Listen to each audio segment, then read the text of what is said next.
Next speaker is Tae-Sung. The presentation title is Vibration Performance of Intermodule Composite Floors for Modular Buildings. Please welcome.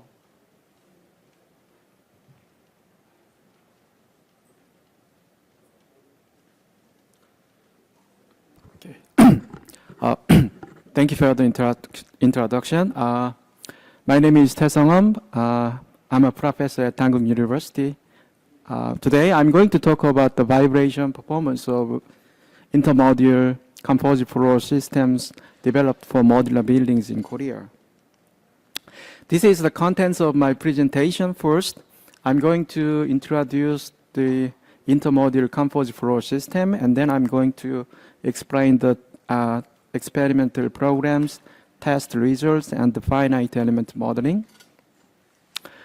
And this slide shows existing modular construction projects, and existing project has been mostly focused on non-residential buildings, but in Korea, a few construction companies want to use this construction method for residential buildings, but there's a problem. Actually, Koreans are very sensitive to floor vibrations for their houses. So in order to use this construction method for residential buildings, we have to tackle this vibration issue with care. And there are two different guidelines that we can use to evaluate the vibration performance. First, we can use AISC Design Guide 11. And this design guide uses peak accelerations, so we can calculate the peak acceleration of a floor using these equations depending on the natural frequency of the floor. And once the peak acceleration is calculated, we can use this design chart to evaluate the performance level.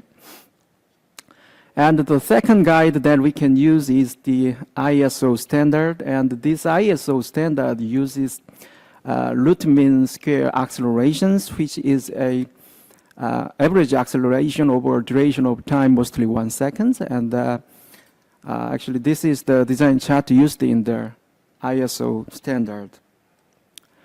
Next, I'm going to introduce the intermodule composite floor system that I'm going to present to you today. And there are two keywords to understand this system. Actually, the first keyword is intermodule. This means that this system is a kind of composite structure that connects upper and lower modules together.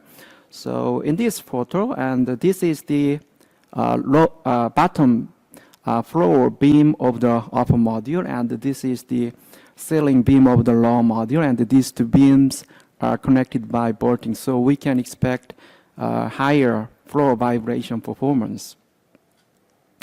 And the second keyword is composite. This means that this floor system is made of multiple precast components.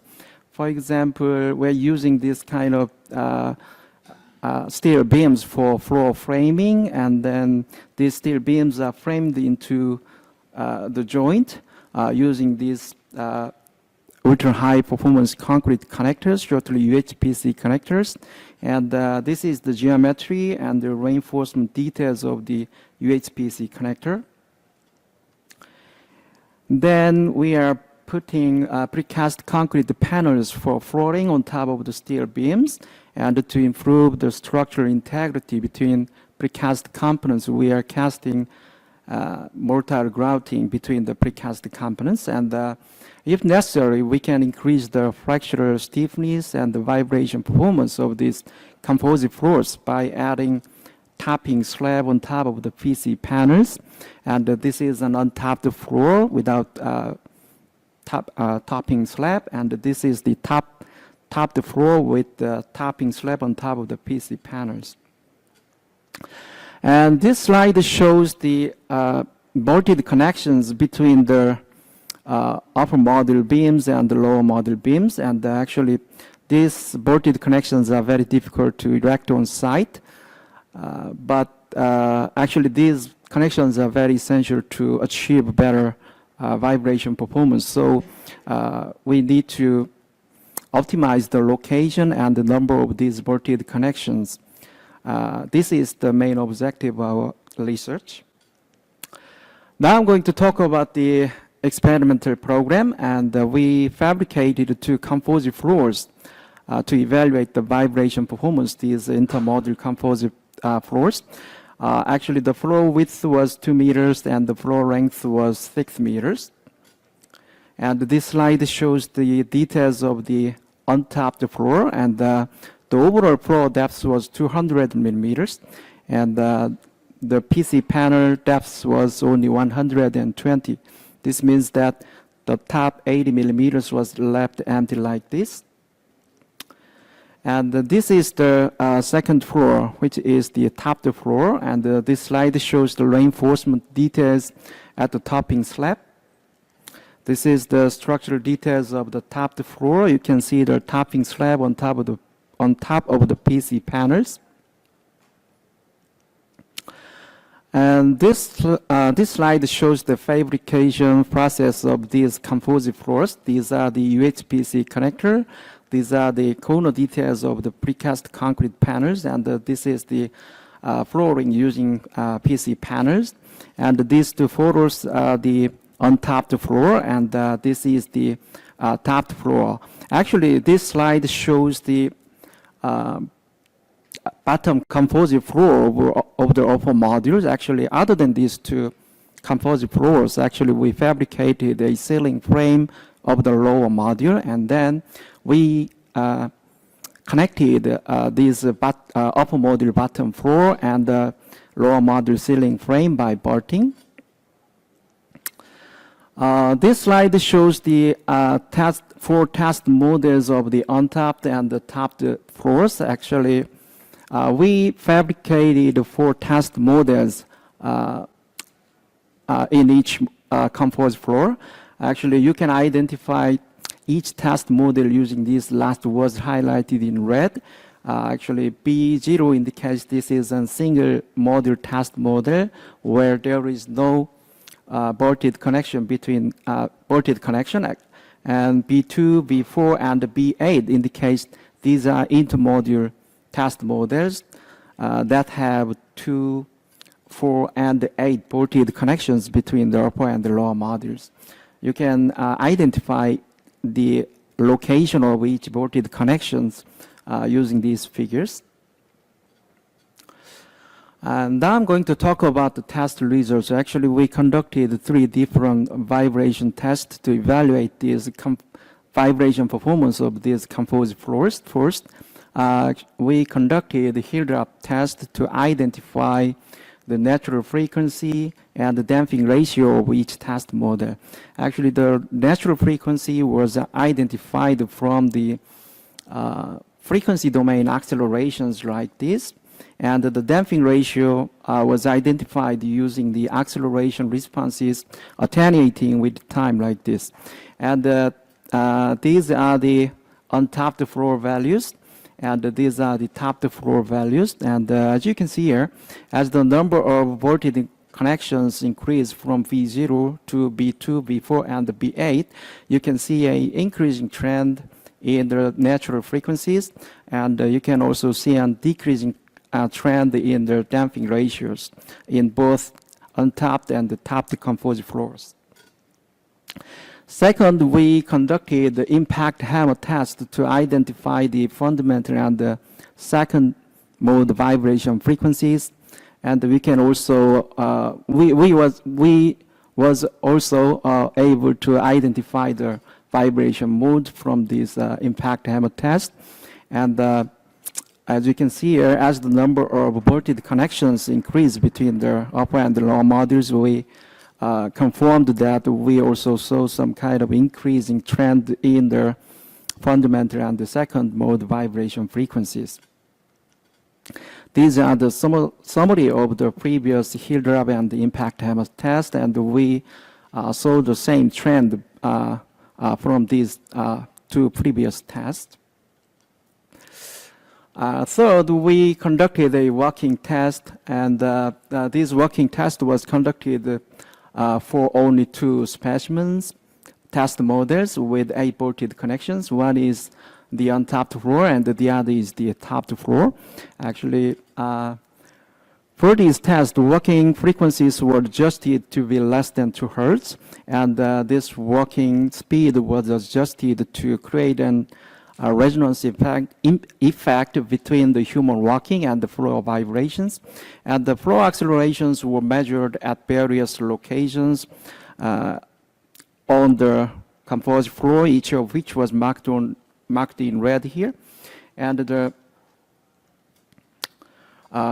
flow acceleration, but the measured flow accelerations were processed by a 1/3 octave band analysis. So using this process, we were able to get peak and RMS accelerations at each frequency band. And these are the, the peak and the RMS accelerations were plotted on the design chart of the ISO standard and the AISC Design Guide 11. And the left is the ISO RMS acceleration design chart, and the right is the AISC peak acceleration chart. And this is the results of the untapped floor. And on the blue line indicates the tolerance limit for residential purpose. And each line indicates the measured accelerations at various locations on the floor. And on your left, the ISO RMS accelerations were way higher than the tolerance limit, especially at the center of the floor. And on your right, the AISC peak accelerations were slightly higher than the tolerance limit. And this is the results of the topped floor. In this case, the topping slab reduced the flow accelerations. So on your left, the ISO RMS acceleration was slightly higher than the tolerance limit, but on your right, the AISC peak accelerations were clearly less than the tolerance limit, like this. Now I'm going to talk about the finite element modeling. And as I told you on the previous slide, the composite floors were made of multiple precast components. So each precast component was idealized as a beam element or a plate element, and the connectivity between the precast components was idealized as an elastic link. And in this study, we tried to establish the macro models using commercial softwares like ETAPS and the Midas Gen.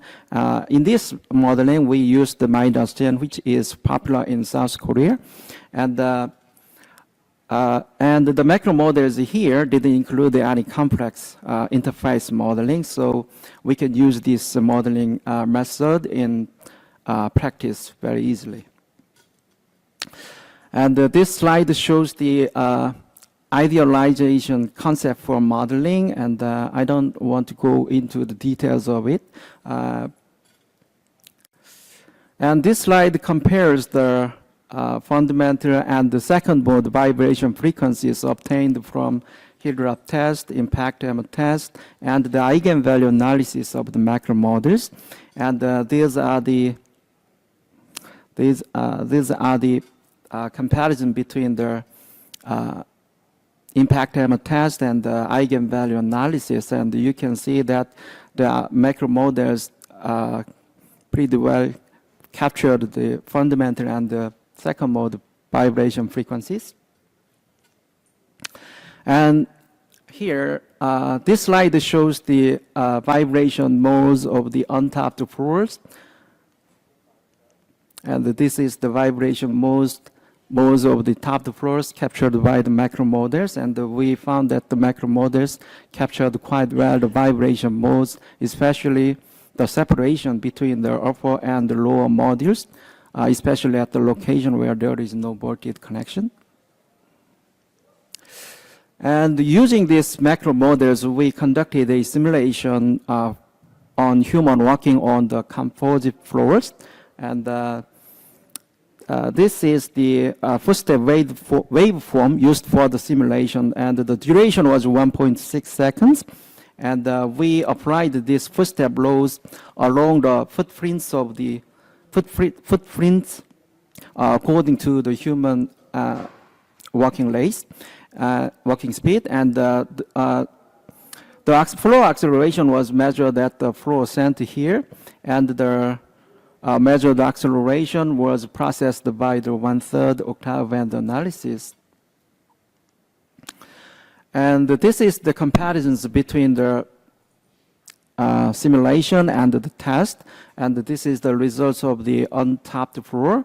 And the left is the ISO RMS acceleration chart, and the right is the AISC peak acceleration chart. And the black dot line indicates the simulation, and the other lines indicates the measurements. And as you can see here, actually the macro model is quite captured well the vibration flow accelerations with reasonable precision, but you can also see some disagreements when the octave band center frequency is greater than 20 or 24 hertz. And this is the results of the tapped floors. Even in this case, the macro models captured well the improved vibration performance. Okay, conclusions. In this study, we investigated the vibration performance of the intermodule composite floor systems, and although multiple precast components like UHPC connectors, PC panels, and steel beams are used, and upper and lower module beams were connected by bolting, we were able to successfully evaluate the vibration performance using various dynamic tests and macro model analysis. I hope that these results can be used for practical purpose. Thank you.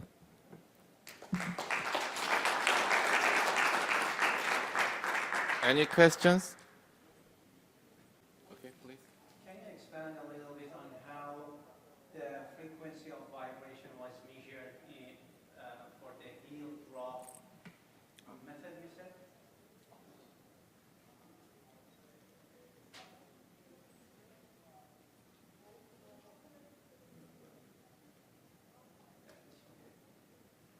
Probably you are asking this test, right? Yeah. Yeah. Actually, this is a person, and he did a kind of hydra here, and we captured these frequencies at various locations, and we focused on the flow accelerations here, measured here, and then this acceleration is a kind of time domain responses, and then we converted it into a kind of frequency domain frequency domain accelerations, and this is the frequency domain accelerations, and you can see a peak here, and this is the location. This is the fundamental frequency of this flow. So we can identify, in this manner, we was able to identify the measured frequency of each flow.